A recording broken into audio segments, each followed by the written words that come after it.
Bonjour, petite vidéo pour corriger donc la grammaire du lundi.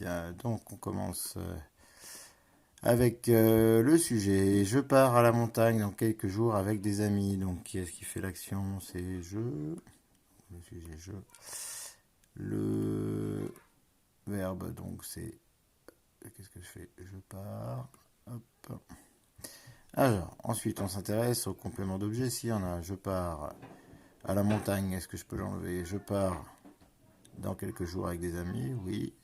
On peut l'enlever, c'est juste un renseignement en plus, donc c'est déjà ça, c'est une indication pour dire que si je peux le supprimer, ça va donc être un complément, un complément circonstanciel.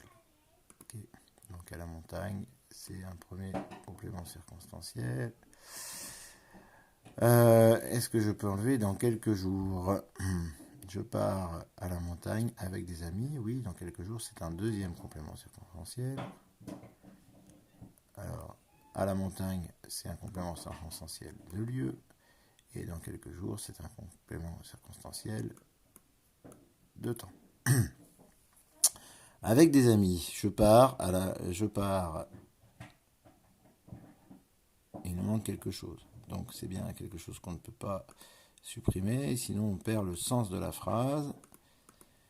Et donc c'est un complément d'objet. À savoir maintenant, est-ce que c'est un complément d'objet direct ou indirect? Est-ce que je peux dire que c'est un je pars qui ou quoi? Non, je pars avec qui? Avec des amis. Donc là on a la préposition et donc c'est un complément d'objet indirect.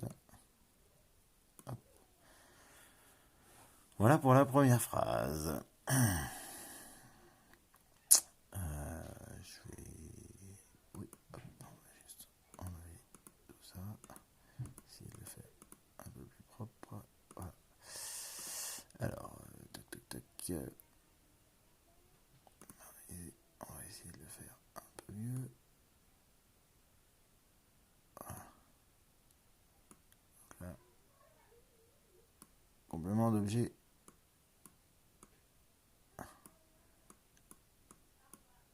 indirect. Deuxième phrase.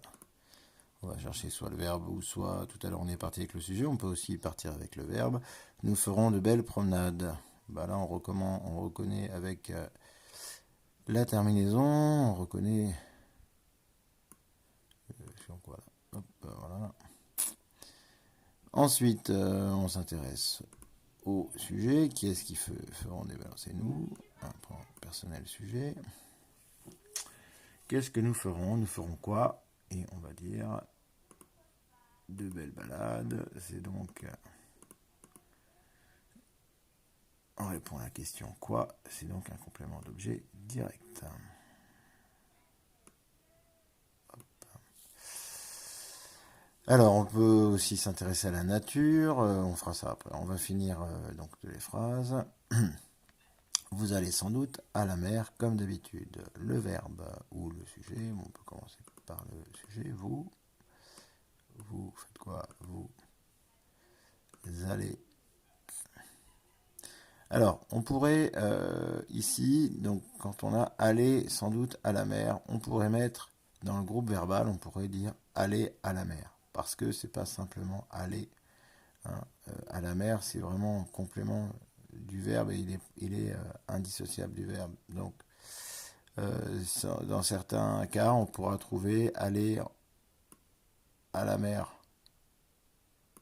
en groupe verbal.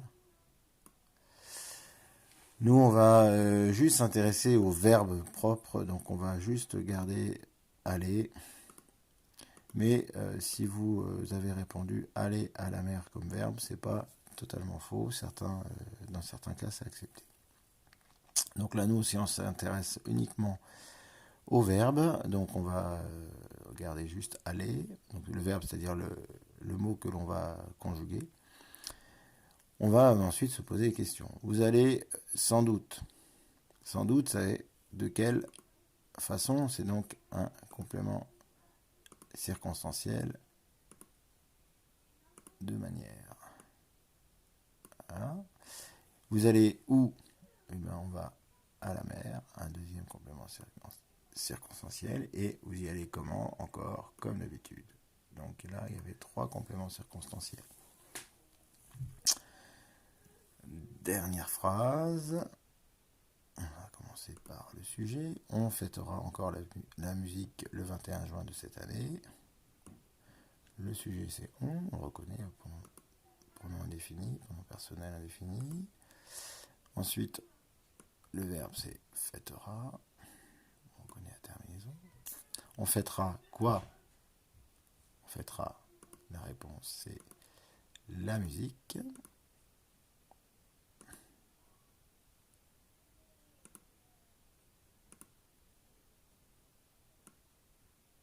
Hop.